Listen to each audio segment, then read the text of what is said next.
Justice League Dark Annual 2021. Matt just told me about this whilst we started the show, so I have nothing written down for it. So tell us who did it. So this is Ram V and Dan Waters with. Let me get to the page, to the title page on art. Eric Clapton. And of course, it's probably. Huh?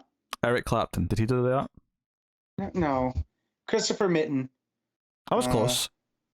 Yeah, he did the inks. Yeah. So I had to go back and relook at Justice League Dark because I forgot how it ended, because it does not bleed into this whatsoever. So that Justice League Dark, I didn't cover it because I didn't cover that Justice League.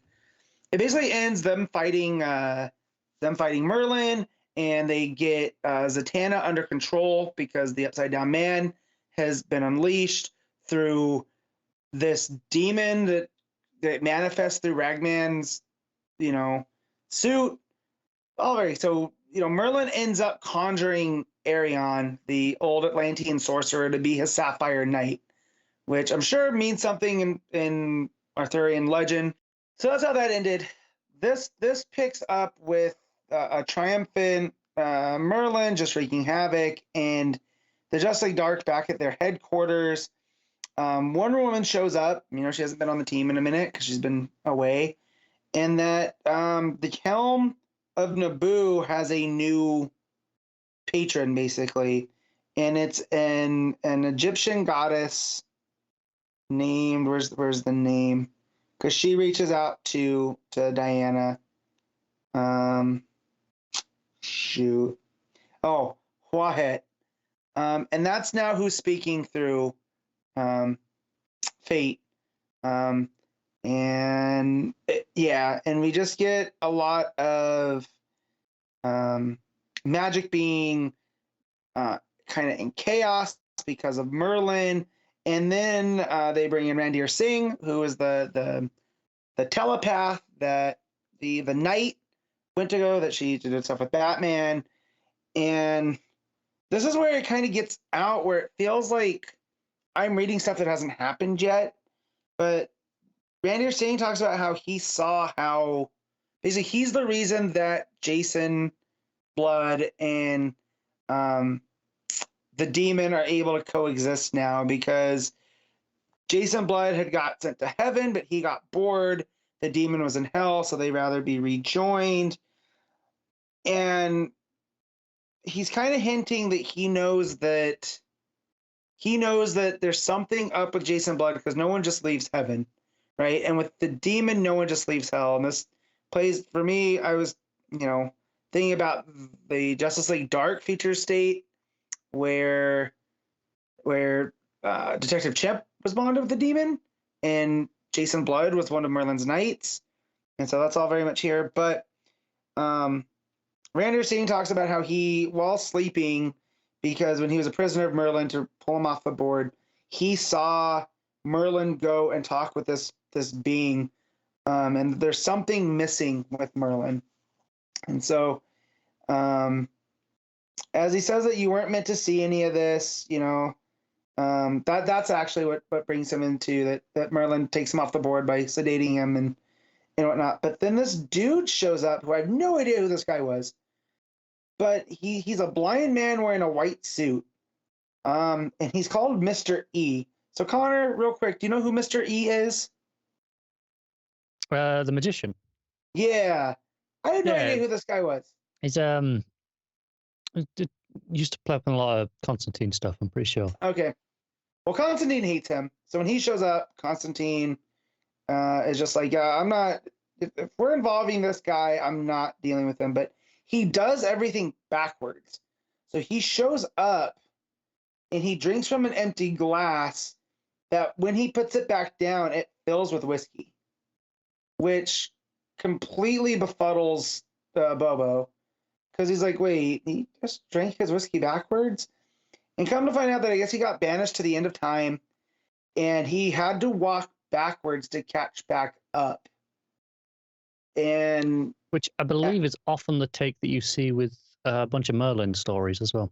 Okay, well, there you go, because as he's there at the end of time, he sees Merlin talking to this dark god that Randy's Singh had seen, and it comes to find out it is the Kali Yuga. Where's his name? It's basically Darkseid's dad, and that Merlin was at the end of time, and that he sees all of this backwards. That he basically he took a piece of Merlin in order, and that's what has weaponized Merlin, is that when he took this piece, he says, you don't have it in you to be cruel enough to prepare Earth for what's to come, so I shall be cruel for you, and cruel enough for all within the universe. And all this stuff is written backwards in the way that if you want to make sense of it, you have to read it from the bottom to the top.